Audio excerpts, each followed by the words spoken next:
All right, guys. Hey, Kevin Paul here, down from Clear Lake, Iowa, doing a little on the ice fishing report for you guys. Oh, what's the date today? Lonnie, what's the date today? 20 what? 20th. Oh, I was going to say 28th. Holy smokes.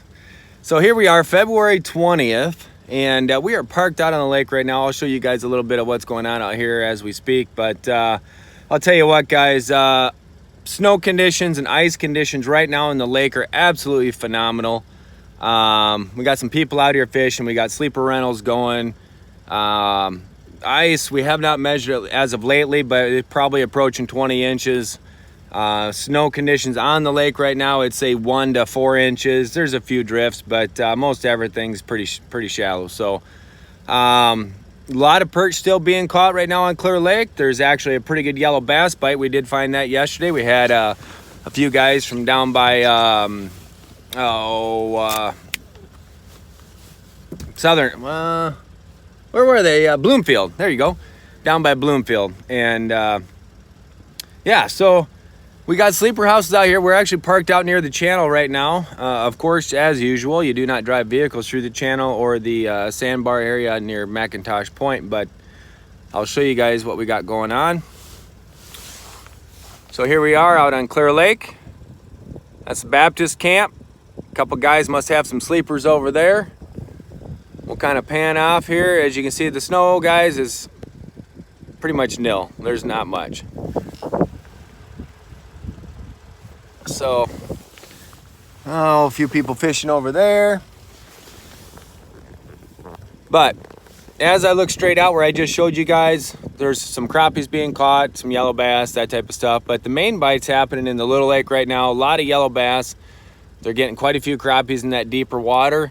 As usual, guys, right now, I tell you what, it does take a little bit to find those fish. You do have to actually drill more than 5 holes, believe it or not. So if you guys are coming down, gonna spend some time on the lake, bring your auger, make sure the blades are sharp, go to the Little Lake, fish those deeper dredge cut holes, work the sharp edges right on the break. So, you know, you got the break like so, those fish are stacked right on the edge of that break line. Don't be afraid to try up on top of that flat too. We are finding some yellow bass doing that. Occasional walleyes are just coming up here and there. There is a pretty good walleye bite near the pump house. I don't know if you can see it. There's a guy getting set up there tonight right now. See that guy parked right there? He is actually setting up for the walleye bite. There's the pump house. There's the budget blinds vehicle. And then you pan off to the right. Now there is an actually open water aerator hole out there somewhere. I can't see it here in my camera, but yeah, just to the right, about where that white chunk is right there.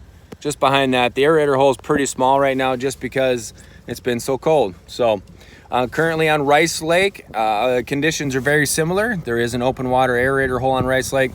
Silver Lake's basically the same thing. The bluegill bite on Silver Lake has been pretty good, but it's really an early morning bite. You want to get there just before daylight and fish that first hour and a half, 2 hours of daylight. Same way in the evening. You know, get there an hour and a half before dark, fish till dark. Crystal Lake's basically been the same thing. A lot of guys are starting to find those fish up actually a little bit shallower than normal. Normally they're in that 12 to 14 foot. Excuse me. This year they've been finding those crappies up in that 6 to 10 foot range. So just near the weed lines. As far as the walleyes go on Clear Lake, small spoons, chartreuse, orange, anything glow in the dark, being as we're fishing these fish in low light conditions. Also, another big hit has been the jigging wraps, swim baits. So get a horizontal style swimming bait, rip that baby up and down. Now there is a little bit of a technique. I'll give you a real quick tip and I got to let you go. Rip that bait up, let it slack line down. What happens when you slack line that bait down, that bait glides off to the side 2 to 3, 4 feet away. Then it pendulum backs to center. When it comes back to center, just jig it up and down nice and slow. Swim that bait as it's a minnow in the water. When you feel the thump, set the hook. Thank me later, guys. Hey, guys, this is Kevin Paul from Clear Lake, Iowa. Hope to see you guys again next week. Have a good day.